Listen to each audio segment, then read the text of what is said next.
Today's episode is a crossover between Tripp Talks and Flourish by Advaita Health. I've always been interested in the intersection of Eastern and Western paths to wellness, and how different traditions answer the question, what does it mean to live well?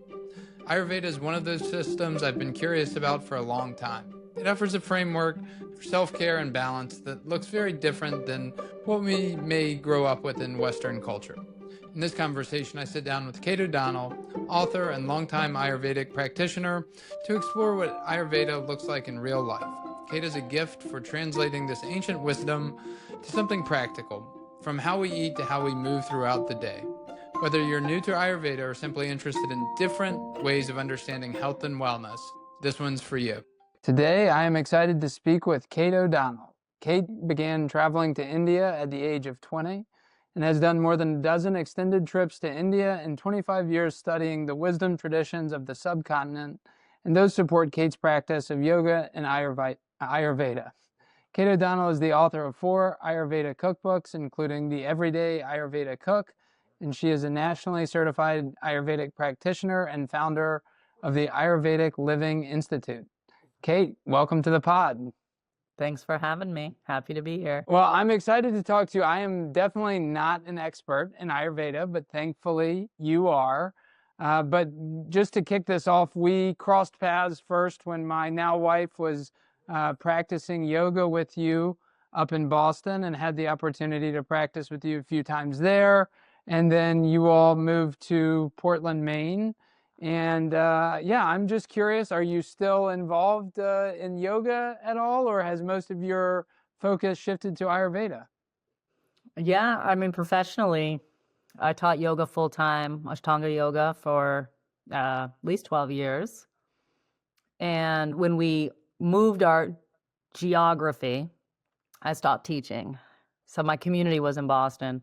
And when we moved north, Rich does teach. She has a program, an Ashtanga program here, but I started really shifting my work. I had already published 2 books at that point in Ayurveda, and there was a lot of opportunity there for me. And I was trying to do it all. So for many years, I was like writing books, doing Ayurveda consults, being on faculty at Ayurveda schools, plus teaching Mysore from 6 to 8 in the morning. So something had to give. So I gave up the teaching of yoga and feel very satisfied with the decades that I did devote to that. My understanding of Ayurveda, and I saw an Ayurvedic practitioner, I think twice when I was in Mysore. But to me, I always heard it as, well, it's yoga's sister science. And I've usually thought about it in terms of diet and certain, like a couple kind of wellness related activities, whether that's, for me, I guess, like oil pulling. I don't really do the castor oil baths, but that's really my only framing of it. And so I'd be curious how those two are related, the yoga and the Ayurveda. Yeah. Well, they're called sister sciences because they both stem from the Samkhya philosophy. So the understanding of the world, the body, and the components of a body and a self are the same. So the anatomy in yoga and Ayurveda is the same. The aim of both is of a spiritual nature, but the understanding is that in yoga, it's really very much about a purification and an evolution of the self, and there's a lot of the mind involved in, the consciousness, evolution of consciousness. In Ayurveda, it's very much for householders. So it's for people who have kids and jobs, and kind of have to move through their karmas in this lifetime. We're not trying to supersede any of that. Like we're in the muck, and we're living our daily life. And so there's a certain amount of health, that is necessary in order to do your karmas, do what you came here to do. And so the healthier that you can maintain your vehicle, the more you can serve during your years of service, and the more you can then, hopefully, as you age, you'll have more time and less distraction of disease to then evolve consciousness. See, the ashramas, or the different stages of life in the Vedic knowledge, are, I think, very important here. I kind of came to yoga very young and put the cart before the horse. And I was like, time to get enlightened, Right. like all through my 20s. And so I was doing shot kriyas. I was like sucking, salt water through orifices and doing all these really strong practices that you find in the yoga teachings. And then I messed myself up. I had a lot of problems in my body, my digestion and my lymph from the parasites, but also from doing weird crap to my that was not always necessary. And so when I met the Ayurveda, these sort of, you say wellness, you talk about like wellness routines, and they're like mini kriyas. Okay. So, Yeah. there's this idea that, bodies, as the metabolic processes are going on in your body, just like in your car, it creates waste. So there's like exhaust, and there's some dripping. And so you need to kind of keep the pipes clean, in your body. And so Ayurveda, rather than kind of trying to purify you, it's like mini bits every day. In a 24-hour cycle, there's a certain amount of nourishment, a certain amount of detox that go on. And so we clean the eyes, we scrape the tongue, we oil the nose, we oil the ears, we oil the skin. So those are all things that we do to just kind of support the health of the body, mind throughout the course of, your normal and somewhat busy life. And the idea is that as you get older, your responsibilities become less. You move into those later stages of life where there's more time and energy for yoga, and we actually become more subtle beings as we get older. So it's like this nice progression through the life, that I found through studying Ayurveda and yoga together, and it helped me like ratchet it down with some of the intensity in the yoga that was not always appropriate for my body type or the abilities that I had or where my climate that I lived in, so Ayurveda helped me kind of get this package going where I can still practice yoga, and I still do, but it's part of my life. It's not my entire life. Tell me a little bit, what hooked you to the Ayurveda piece? It was honestly, it was like sort of a spiritual awakening for me that happened through the Panchakarma process. I did a 3-week residential immersion at the hospital in Mysore, and I just somewhere in the 3rd week there, it was like everything opened up, and I really felt my body in a different way, as a spiritual vehicle. And it was very much an embodied experience. It wasn't something I had read about or expected, It was just this sort of thing where it was like angels were singing and trumpets were blaring, and I was just like, I understand, for like 10 minutes. And then after that experience, I was like, okay, whatever that was, we gotta get back to that. So well, hold on. What led up to kind of that culmination 10-minute experience? Well, I don't know the Panchakarma process. Panchakarma is it's really a deep cleansing process. It takes 3 weeks. You have to be in a residential center, so you're not like going to work. You're not doing anything else really, but devoting your time to the process, which is, it's viewed not as something that only happens in your body. In Ayurveda, your soul, your body, and your mind are all inextricably linked. They're all components of the system. So the idea when you do the Panchakarma process is like an overhaul. Could you kind of maybe like walk me through like maybe a day of Ayurvedic practices? Yeah, that's a great question. So what happens is the first thing, let's start in the morning. All right, let's start with waking. So the ideal story is we're waking with the sun.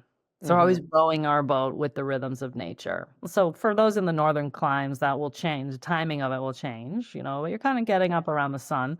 If you get up a little bit before the sunrise, that's your Brahma Muhurta, which is God's hour, God's time. And so that's a great time for yoga practices and spiritual study, or also academic study. Like the mind is clear at that time.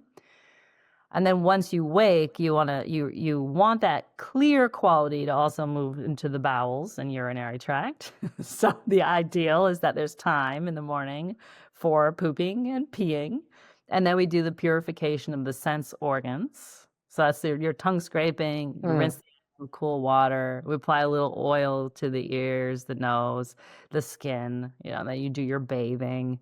And then you go for drinking hot water. And you let that sort of appetite, you do all the cleaning before you put the stuff in. Mm-hmm. You can start, so you can have your hot water, of course, but all of this cleansings happen before you eat. And it doesn't take long, it's like this 15, 20-minute deal. Then you have your sort of first meal of the day, which would ideally be something a little bit lighter. You're exercising. Some people like to exercise in the morning. That's a good time for it. And then the middle of the day is a pitta cycle. So when the sun is highest, it's like between 10 and 2 is said to be the time for optimal digestion. So that's a great time. So if you want to have, those pitta aggravating foods, it's actually better to have them in the middle of the day. You'll sleep better. You won't be as amped at night. And you can kind of harness that energy as you move into the afternoon, which is a creative energy. It's a vata time. It's a lot of movement. Some people get tired during that time, especially if they've been moving and active all day. Whether it's mental activity or physical activity, people can get blown out during that afternoon cycle. And then you move into, so there's a kapha cycle. So that's like that heaviness and that inertia and that slowness from 6 to 10 p.m. So between 6 and 10 is not the best time to eat, especially heavy foods, because that's already at the time where your body's heavy and slow, unless you need to gain weight, which some people do, But it's more of sort of like you had your big lunch and then your kind of smaller dinner, a little smaller, or a little bit lighter. Maybe it's more carbs and less fats and proteins and things. And then you move towards sleep. Ideally, you catch the window. You mentioned the second wind, which if people pay attention, I promise you will notice that that second wind is around 10 p.m. And that's because your pitta comes in for the second pitta cycle, and that's 10 p.m. to 2 a.m. And that is when your body does detox. So it's like your liver cooks the blood. So if the food and the digestion's already moved through, so say you ate at like 7, so 3 hours later by 10, that's ideal. So there's like this sort of 2 or 3 hour thing between eating and sleeping where you allow the digestion to happen. And you'll sleep better because you don't have digestive enzymes fighting with your sleep hormones. And then when you're asleep, that's when your body cleans itself, which is why when we wake up in the morning, we do the cleansings. Yeah. Right? The peeing, the pooping, the eyes, the tongue, the ears, all that. I'm very curious because food plays such a big role in everyone's life, right? But how do you see that kind of relating to maybe the Enlightenment Project? You had a peak spiritual experience kind of in a Ayurvedic hospital. You've got this long-standing yoga practice. How do these kind of work together? I think I love this conversation, Tripp, about food, yoga, evolution, and daily life. How do we get these things to work together? And how can our food support us? And this was where you read the yoga texts and they talk about food in a very specific way. Like a moderate intake of food. Certain foods are to be avoided, and they're usually the ones that create wind. So like vegetables. So I am like 21 years old reading, this book that says I shouldn't eat vegetables. Yeah. Of course, as you said, like, what is the purpose of this practice, But if you cook the vegetables, they will be less windy than if you eat them raw in a salad, So Ayurveda also then taught me these finer points about how the preparation of food changes its qualities, changes its metabolic processes in your body. So I'd gotten to the place where you got to take a long view, which of course neither of us did when we were young, right? You think I'm going to just like take this yoga thing and just beat it up or beat myself up with until I've arrived. And then you realize, oh, well, actually, all of these texts and all of these philosophies from Hatha Yoga Pradipika forward are really teaching that your body is your vehicle, it is your temple, it's your method of enlightenment in this life. And so the body needs to be, in Ayurveda, there's basically two things that always need to remain in balance, and that is the health. It's nourishment and purification. Those two things need to be given equal clout, in a 24-hour cycle. And so one might think, and I think a lot of yoga people think, like fasting and eating less, is the answer.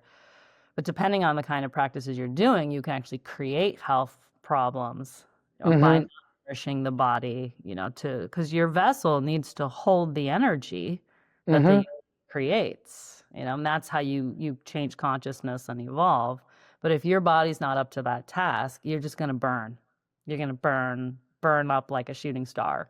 There's a lot of conversations about like the kinds of foods that support yoga and support the channels in the body, their ability to manage that kind of nerve energy that moves, when yoga practices. And not all yoga works that way, right? There's some that, like, we of course both chose this stronger path, but there's other kinds of yoga where it's a lot more about down regulating all the time. I think that's what a lot of people find now in yoga. Tell me if I'm correct in this one. This is one of the pieces that I took from someone in terms of Ayurveda, was the drinking of water and how that happens in relation to when we eat. So I either read or I believe I read it, but so I try not to drink water during meals for the most part, maybe a little, usually warm water throughout the day, but not 20 minutes before and 2 hours after. Is that generally kind of like guidance? Yes, yeah, for sure. I mean, the Ayurveda texts they'll say that those who drink water right before the meal, they will become emaciated, which is it's kind of, you're like diluting your digestion. So it's hard to get the nutrition from your food. And it says that those who drink the water after the meal will become stout. So sort of waterlogged. Right. Like a excess amount of moisture in the nutrient fluid, and therefore in all of the cells in the body. So the idea is, and I want to say that we don't have to be like crazy over this. Yeah. But in general, what I notice is that people, you go through your day and then you stop to eat and you're trying to hydrate at the same time. Problematic. People are like, hydrate, eat, all in the same half hour. Like, that is not a great flow, And so what you're doing, practicing kind of being aware that you're going to eat in about 20 minutes and not drink water. Like a little sip of something, okay, but not like we're, chugging ounces of water. And the same is true after the meal. And I'll make a distinction between like drinking water and drinking digestive teas. So you can boil spices in water and then make a little tea that will actually help your digestion, right? Or, you're hydrating. You just ate, 30 minutes later, you're drinking like, 8 to 10 ounces of water. Like that will not help the digestion. I do think for most people, it will take about 2 hours for a meal to exit the stomach. And then it's fair game to, okay, we can hydrate now, Yeah, that's one of those tips that when I practice it, I notice that I feel way more stable and steady throughout the day. But it is those times where, you forgot to drink any water and now you're eating a meal, then you're weighted down. I'd be curious, so that one is for me the most important because I'm way too attached to my garlic and onions and spicy food, but I can deal with like monitoring my water intake a little bit. What are some of the tips or techniques that you've found, like people are the most surprised either for you personally that you put into practice, or folks that you've worked with that they're like, I just get these great results from this intervention? What's your top one or two? Top one is learning not to eat before the previous meal has been digested. It's huge. So a lot of the gas and the bloating and the messed up poops that people experience because like, so I tell the story, imagine you're going to make rice. So you're like, okay, 2 cups of water, a cup of rice. So you put a half a cup of the rice in there with the water and you cook it for 10 minutes. And then you're like, oh, let's put the other half in now. Right. And so then you cook it for 10 minutes and then you're like, oh, it's not done yet. So you keep cooking it. And then you end up with this mess of like partially undigested, partially over digested rice. Right. And it's all gross, hot. So that's what's happening in your stomach when you eat a meal. And as we just talked about, it might take 2 hours for that meal to pass through the stomach. There's like a little trap door, a little valve down there. And that is not going to open if you throw a cookie in there. Or even something healthy like an apple. Yeah. If you throw that in there and there's big chunks of apple, your valve is not going to open and let that food juice go down the tube. So you're waiting. Now you're waiting. Food that you ate that was this beautiful essence that was going to move into circulation and nourish your body, then starts to kind of putrefy in there while we wait for that apple or that cookie or whatever it is. So it's like learning to eat and then just be cool for a couple hours. And you mentioned rowing kind of with the cycles of nature. So I know there's some seasonality to what we do as well. Could you speak to maybe a little seasonality and then any other cycles? Oh yeah, for sure. So the annual cycle, what I call it, is like your seasons. No matter where you live, there are seasons. In some places it's 50 degrees difference, in other places it's 10 degrees, right? And the humidity is changing a little bit or a lot. And it's all relative, to where you live. But everyone, no matter where they are, has seasons. So there's times where it's hotter and colder and moist and dry, relatively. Our body is undergoing changes based on that, right? So your fire element, for example, might be a little more difficult to manage in hot weather, especially towards the end of that season where it's been going on for a while. So in Ayurvedic cuisine, and this is the Everyday Ayurveda Cookbook, it's my first book. It's like a seasonal flow, right? So the idea is that you start cooking your food in the autumn. You move away from eating melons, which you might have enjoyed in the summer, and then you move into squashes and oatmeal and sourdough toast. You start eating these foods that are a little heavier because the weather's drier. You start cooking your food and serving it warm because it's cold out. You sort of move through the year. It gets all rainy and damp in the spring, so we try to dry the system out. We eat more greens. We cook with fenugreek. So you move through with your spices and your food choices and how you prepare your food. You're always like cycling. And that way your body doesn't get too moist or too dry or too hot or too cold, because that's how imbalances get their foothold. And then what about for women? Are there other cycles? And I think you have a new book out. So I'd love to hear kind of how that some of this advice may change specific for women. Absolutely. Yeah. Which is, everyone is affected by the moon. It's my lunar cycle is another thing that's happening. So if you talk to farmers, the ancient practice of farming is to plant your seeds when the moon is full, because the moon is pulling the moisture to the surface of the soil. So there'll be more moisture for the seeds during that fortnight. So our bodies, the water element is also being sort of pulled to the surface. So that for women would correspond to ovulation, because that's all the reproductive juices are all about water element. And so it's like if somebody wants to get pregnant, for example, or doesn't want to, they'd look at that time of month potentially as the time, where there's more moisture. As some people will notice it in their fluids, in their eyes, like these little differences are happening over the course of the month. So women are, very much, there's a 28, 29-day cycle for menstruation, which mirrors what the moon does, which is so amazing. Humans of all sorts, whether they're in menopause or they don't bleed, humans are under the pull of, according to Vedic sciences, under the pull of the celestial bodies and planetary influences, the moon being one of those big ones that's a lot closer to this planet than something like Venus, So we're constantly, there's times where you'll feel more awake and more alert and more like social. And then at the dark moon is the time where things kind of quiet down, which one of the things, Tripp, that I see problematic these days, causing a lot of diseases, especially for women's sex hormones, is that we're not necessarily finding a nice balance between activity and rest. That's starting to affect the stress to sex hormone balance. So that's what my new book is about, the Everyday Ayurveda for Women's Health.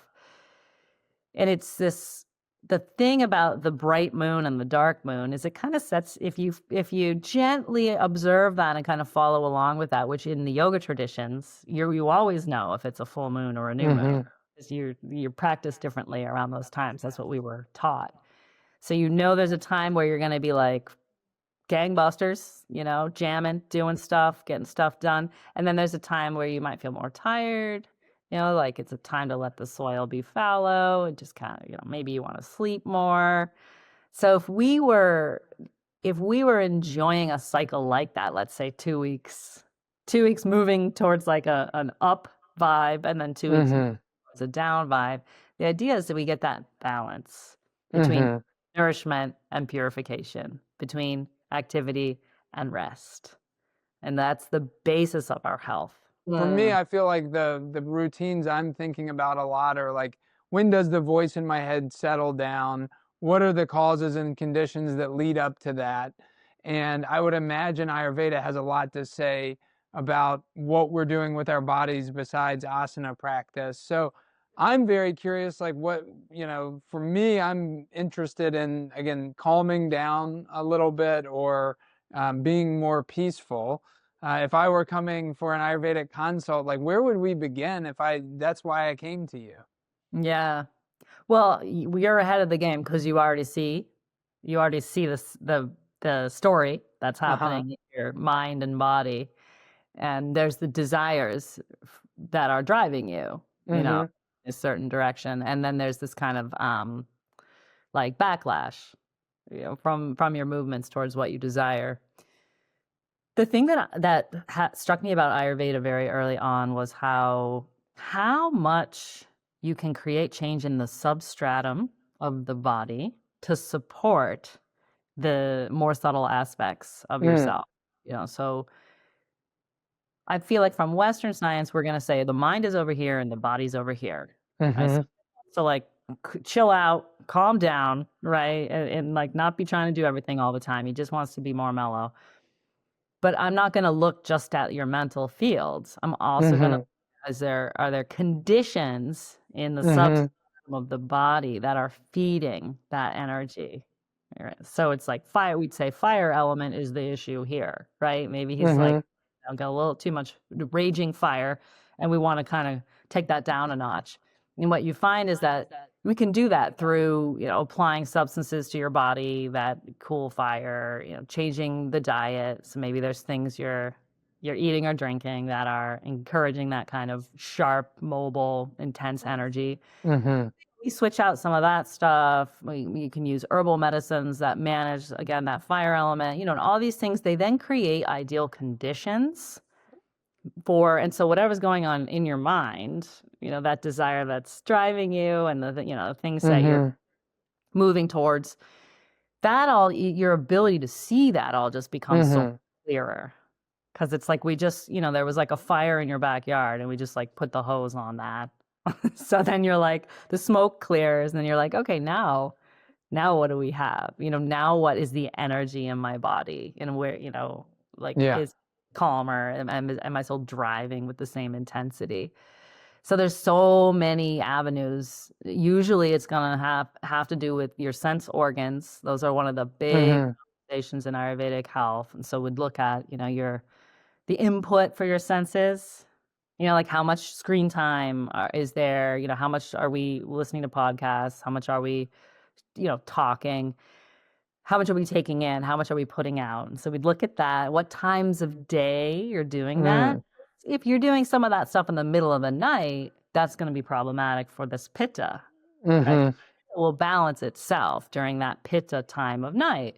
But if a person's up rocking and rolling during that time, that problem is going to become tenfold. So your dinacharya, or your daily rhythm, Yeah. sometimes the things that are happening or the things that we're eating at certain times, if we just tweak the timing of it, you can get a really good result. So we look at all that input, whether it's food or information or sensory stimulus, and we look for what are the things there that have the same qualities to the ones that are making you feel crazy. And we're going to introduce the opposite qualities. So we'll say, what's the time of day where the body wants to be mellow anyway? Let's look at what's happening during that time. Let's apply some substances to your body or to your food that are going to calm you down. So you can come at it from all the angles, which I love. I feel slightly shamed now because some of this is what I already know, but then I'm going to go home tonight and I'm going to want to have my really like spicy chili oil on my dinner, and my onions and my garlic, right? And then I wonder why I'm all wound up at night and get that second wind.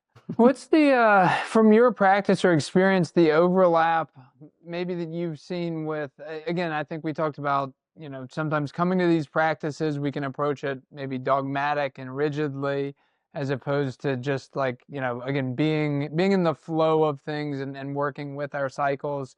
I'm curious, when do you work with someone, or have you seen people needing additional support, maybe from Western science? Like I'm thinking specifically, and the crazy Ashtanga yoga kind of tradition, is there can be almost an encouragement to very restrictive eating, and how kind of Ayurvedic practice maybe addresses some of that and helps us live with more intuition about what's really going on in our bodies. Yeah, that's where I learned that was from Ayurveda for sure. There's conversations in the Ayurveda texts about how our food should be pleasant to us, how we might use flavoring agents like rose water, salt, spices, aromatherapy, and there's a real focus on beauty, and that the nourishment of the senses happens. Where this is, I think, this conversation that we're having today, we keep talking about sort of the differences between the yoga and the Ayurveda, so in the yoga, it's more of a renunciant path. Purpose, less distractions. We quiet the senses. We do the pratyahara. Whereas Ayurveda is like, oh no, you're in this body. You are here to, enjoy. And so there's flavors and there's colors and there's scents, and all of these things are subtle forms of nourishment, for the soul as well as for the tissues of the body. That is what I learned, about food from Ayurveda. That has now, food to me is like a sacred thing that happens, several times a day. And also that the nourishment of the body for the householder, the nourishment of the body is absolutely essential. We have to take care of people. We have to be part of our culture, our society. If we're not doing that, if we're monastic, renunciates, that's different. But 99.99% of us, especially those listening, right, are probably householders. I think we get confused by the yoga texts because they're speaking to renunciants, where the Ayurveda are very clearly speaking to people who have things to do, which most of us need that kind of support, nutritional support for the life that we're living. Awesome. Well, two final questions. One, what is your Ayurvedic cheat or yogic cheat that you should be doing something, but you're not going to give this up because it adds too much joy to your life? Oh yeah, chai. Caffeine. Not to say that caffeine is bad and is anti-Ayurvedic or anti-yogic. As you know, Ashtanga people drink a ton of caffeine, but personally for me, it is not great. I know it pushes my Vata button, and like the anxiety button for me. But I still I love my chai. I still have most of the year, I'm drinking a little chai every day. Awesome. And then where can listeners find you online if they want to go a little deeper? Those who are on Instagram can find me at kateodonnell.ayurveda. There's tons of stuff going on there. I also have a podcast, which is Everyday Ayurveda with Kate, where we talk Ayurveda once a week. And my website is ayurvedicliving.institute. So that's where you can find sort of mentorships, fall cleanse, spring cleanse, all sorts of courses, classes, and community offerings. I feel like a lot of people in yoga and Ayurveda, depending where you live, it can get lonely. So a big part of what I've tried to do with the Institute is create community offerings, times where people can come together and practice this stuff. Awesome. Well, Kate, thank you so much for taking some time to sit down and chat, and hope to see you soon.